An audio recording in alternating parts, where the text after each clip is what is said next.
जीवन में सही निर्णय कैसे लें। नमस्कार दोस्तों, मोटिवेशनल अरविंद यूट्यूब चैनल में आपका हार्दिक स्वागत है। दोस्तों, आज हम एक ऐसी कहानी के बारे में सुनाने जा रहे हैं जो आपकी जिंदगी पर गहरी छाप छोड़ने जा रही है।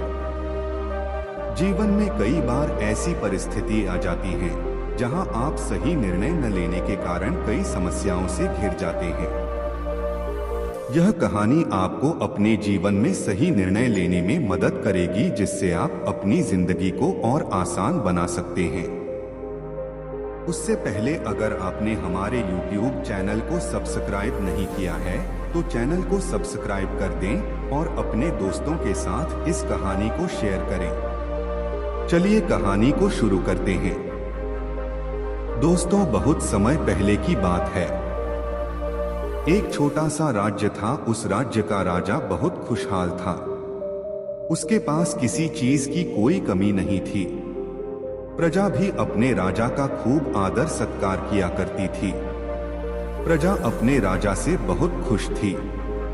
लेकिन एक दिन कुछ ऐसा हुआ जिससे राजा की नींद हराम हो चुकी थी। राजा को रात भर नींद नहीं आ रही थी।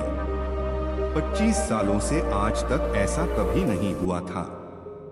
राजा के साम्राज्य पर आज तक किसी ने हमला करने का प्रयास तक नहीं किया था, लेकिन आज पड़ोसी राज्य ने इस छोटे से राज्य पर आक्रमण कर दिया। आज राजा को अपने 25 साल पहले का वह दिन याद आने लगा, जब वह एक राजा ना होकर केवल एक सेनापति था। वह अपनी राजा की आज्ञा का पालन करते हुए युद्ध की तैयारी कर रहा था, लेकिन उस वक्त उसके मन में कोई शंका नहीं थी। किसी चीज का निर्णय नहीं लेना था, इसलिए वह चैन से उन चीजों की तैयारी में जुटता था। राजा बहुत दुविधा में था।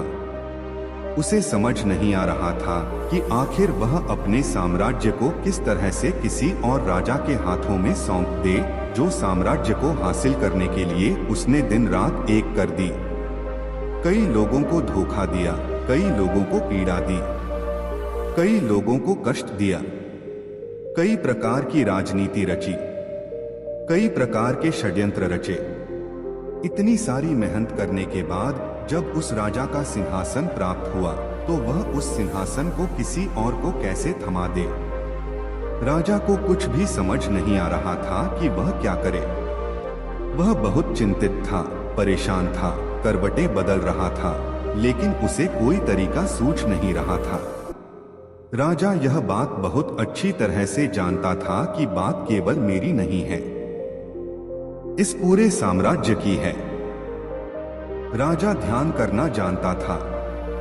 वह बार बार ध्यान करने का प्रयास भी कर रहा था ताकि वह शांत हो सके और वह अपनी अंतरात्मा की आवाज सुन सके। उसने कई बार प्रयास किया, लेकिन हर बार उसे असफलता ही हाथ लगी। वह अपने मन की आवाज अर्थात अपनी अंतर आत्मा की आवाज सुनने में असफल रहा, जिस कारण वह बहुत परेशान था, बहुत दुविधा में था। वह समझ नहीं पा रहा था कि आखिर वह क्या फैसला करे, और उसके पास बहुत कम समय भी बचा हुआ था। केवल उसके पास आज रात का ही समय था। कल सुबह पड़ोसी राज्य उस पर आक्रमण कर देगा। यदि वह केवल अपने लिए फैसला करता है तो इस साम्राज्य के लाखों लोगों की जान पर बन सकती है, और यदि वह इस पूरे साम्राज्य के लिए सोचता है तो उसे पड़ोसी राज्य के राजा के सामने झुकना होगा, उनका सम्मान करना होगा और अपने हाथों इस साम्राज्य को उन्हें सौंपना होगा। राजा बेहद दुविधा में था। आखिरकार वह अपने महल की छत पर पहुंचा, जहां ठंडी ठंडी हवाएं बह रही थी। रात का समय था। चारों तरफ सन्नाटा था, खामोशी थी। राजा ने छत पर पहुंचकर आसमान की तरफ देखा। आसमान में एक पक्षी निडर होकर उड़ रहा था, अपनी ही मस्ती में, अपने ही अंदाज में। उसे रोकने वाला कोई नहीं था। उस पक्षी को देखकर राजा को यह एहसास हुआ कि जब तक कोई व्यक्ति अकेला होता है तब तक वह मस्त होता है, अपने में खोया हुआ होता है। उसे किसी प्रकार की कोई जिम्मेदारी नहीं उठानी पड़ती। वह जब चाहे, जैसा चाहे, वैसा फैसला ले सकता है।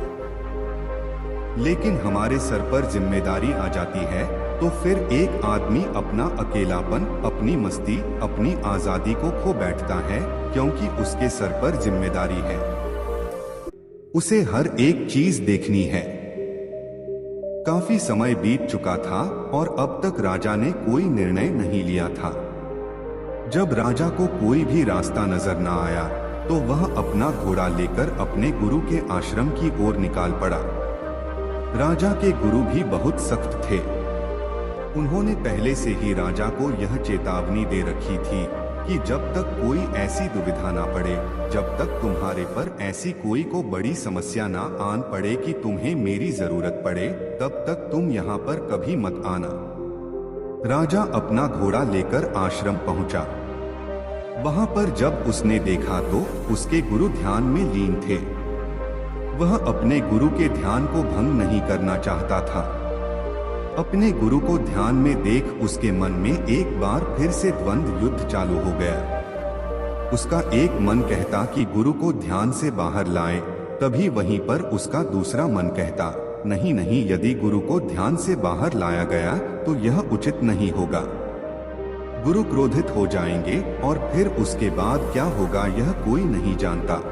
राजा खड़े होकर यह सब सोच ही रहा था, तभी तक आश्रम से आवाज आई है, राजा तुम दरवाजे पर खड़े होकर क्या कर रहे हो? भीतर आओ। राजा आश्रम के भीतर गया और उन गुरु को प्रणाम करके कहता है, गुरुदेव आप तो मेरे मन की बातें भाले भांति जानते हैं। आपको यह भी पता होगा कि आज मैं क्यों यहाँ पर आया हूँ, किस बात से मैं चिंतित हूँ। चिंता के कारण मुझे नींद नहीं आ रही। आप ही बताइए मैं क्या करूँ? मैं किस तरह से कोई एक निर्णय लूँ? मैं किस तरह से अपनी अंतरात्मा की आवाज सुनूं, जिससे मैं निर्णय लेने में सफल हूँ? किस तरह से मैं एक सफल निर्णय लूँ और किस तरह से मैं अपने साम्राज्य को बचा पाऊंगा? राजा की यह बात सुनकर गुरु मुस्कुराने लगे और राजा से कहते हैं, राजन हर इंसान के दो मन होते हैं। एक मन उसे कोई काम करने के लिए प्रेरित करता है तो दूसरा मन इस काम को टालने का प्रयास करता है, उस काम से पीछा छुड़ाने का प्रयास करता है। और इन्हीं दोनों मन के बीच में हम फंस कर रह जाते हैं। हम किसी एक तरफ निर्णय नहीं ले पाते, हम किसी एक दिशा की तरफ नहीं बढ़ पाते और ऐसे समय पर हमारे मन में सवाल उत्पन्न होने लगता है कि जो फैसला हम लेने जा रहे हैं क्या वह सही है या फिर गलत। ऐसी स्थिति हमेशा आधी अधूरी हो जाती है और वह हमें अपने पूरे जीवन भर पछताने के लिए मजबूर कर देती है। तभी वह राजा कहता है कि गुरुवर यह तो मैं भी जानता हूँ और मैं भी इसी शंका में फंसा हुआ हूँ।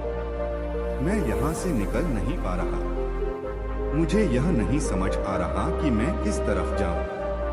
मैं कैसे सही निर्णय लूं। आप मुझे कृपा करके कोई मार्ग दिखाइए, कोई सही तरीका बताइए जिससे मैं सफल और सही निर्णय ले पाऊं।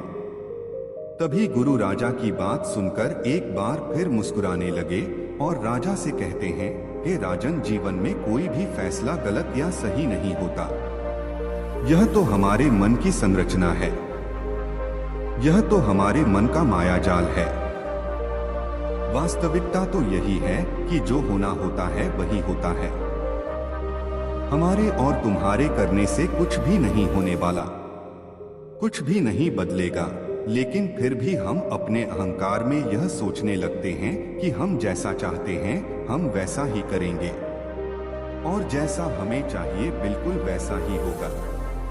हम यही सोचते हैं कि हम अपने फैसले से दुनिया बदल सकते हैं और इसीलिए हम सही और गलत के चक्कर में फंस कर रह जाते हैं।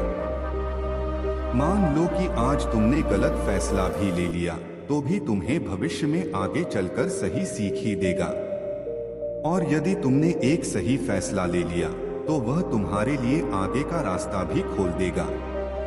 देखा जाए तो वास्तविक तौर पर दोनों ही परिस्थितियों में तुम्हारा ही फायदा है। तुम्हारी ही उन्नति है। कम से कम ऐसे में तुम एक जगह पर ठहरे हुए तो नहीं रहोगे। तुम्हारा मन इस शंका में फंसा हुआ तो नहीं है।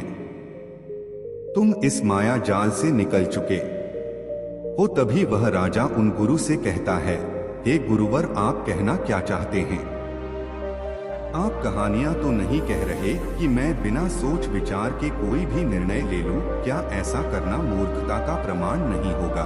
आज मेरे ऊपर लाखों लोगों की जिम्मेदारियां हैं और वे ऐसे ही कोई भी फैसला कैसे ले सकता हूं? तभी गुरु मुस्कुराते हुए राजा से कहते हैं, हे राजन, तुम मेरी बात समझ नहीं रहे हो। मैं तुमसे ऐसा नहीं कह रहा कि तुम सोच विचार कर निर्णय मत लो, बल्कि मैं तो यह कह रहा हूँ कि अच्छी तरह से सोच विचार कर निर्णय लो और अच्छी तरह से सोचने के बाद, पूर्ण रूप से सोच विचार करने के बाद तुम अपने दोनों मन को एक जगह पर सहमत करवाओ। यदि तुम अपने दोनों मन को एक निर्णय पर ला पाते या एक काम के लिए और एक ही दिशा मिला पाते हो तो वही फैसला तुम्हारी अंतर आत्मा का फैसला होगा। तुमने कई बार यह अनुभव तो किया ही होगा कि किसी काम में तुम्हारा मन तो कर रहा है, लेकिन बुद्धि तुम्हारा साथ नहीं दे रही। बुद्धि तुम्हारा पल पल विरोध कर रही है और ऐसी स्थिति में हमारे मन और हमारी बुद्धि के बीच युद्ध चल रहा होता है।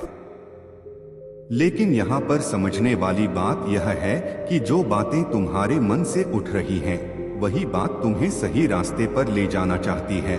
वहीं पर तुम्हारी बुद्धि तर्क वितर्क करके उस रास्ते को साफ करना चाहती है, सभी प्रश्नों का निवारण करना चाहती है। जैसे मान लो कि तुम एक पहाड़ी पर जाना चाहते हो, जहां पर तुम्हें यह पता चला है कि वहां बहुत सारा सोना है, लेकिन इसके लिए तुम्हें घने जंगलों से होकर गुजरना होगा।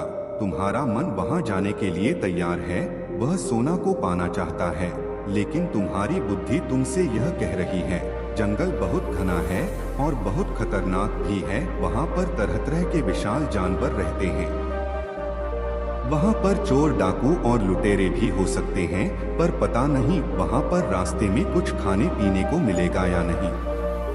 मिलेगा तो हमारी जान को खतरा भी हो सकता है।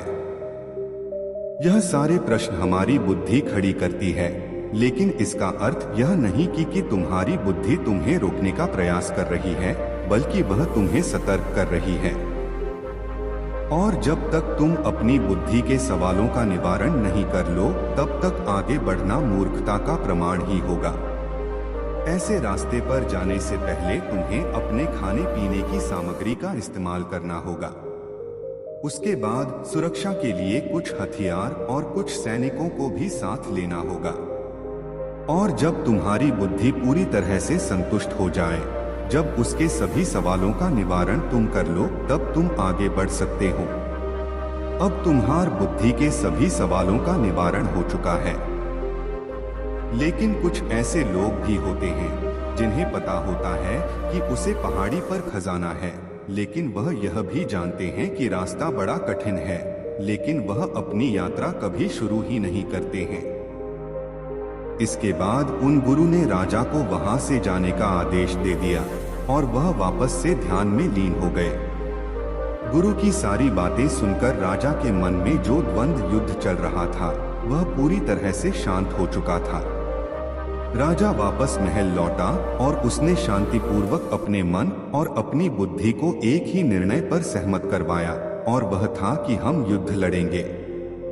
जब राजा के मन से यह निर्णय उठा तो उसकी बुद्धि ने उसके सामने कई प्रकार के सवाल उत्पन्न कर दिए, जैसे कि हमारी सेना बहुत छोटी है, हम उनके सामने टिक नहीं पाएंगे, और पड़ोसी राज्य के पास एक विशाल सी सेना है जो हमें चुटकियों में मसल सकती है।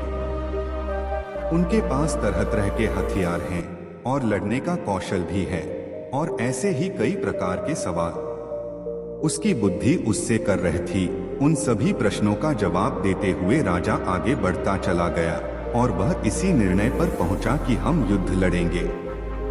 यदि हम सही रणनीति से सही तरीके से युद्ध लड़ेंगे तो हम छोटी सेना के साथ ही उन्हें हरा सकते हैं। इसके बाद राजा चैन की नींद सो गया। और अगली सुबह उसने अपने सेनापति को आदेश दिया कि हम युद्ध लड़ेंगे। सेना को तैयार करो। सेनापति ने राजा की आज्ञा का पालन किया। दोनों ही राज्य में घमासान युद्ध हुआ। हालांकि इस राज्य की सेना बहुत छोटी थी, बहुत कम थी, लेकिन राजा की सही रणनीति के कारण, राजा की सही निर्देशन के कारण आखिरकार राजा ने इस युद्ध को जीत ही लिया। दोस्तों, आशा करता हूं कि आपको यह कहानी पसंद आई होगी। कहानी अच्छी लगी हो तो हमारे चैनल को सब्सक्राइब कर दें, क्योंकि हमारे चैनल पर ऐसे बहुत सारी कहानियां आती रहती हैं। तो चलिए मिलते हैं एक दूसरी वीडियो में। तब तक अपना ख्याल रखिए।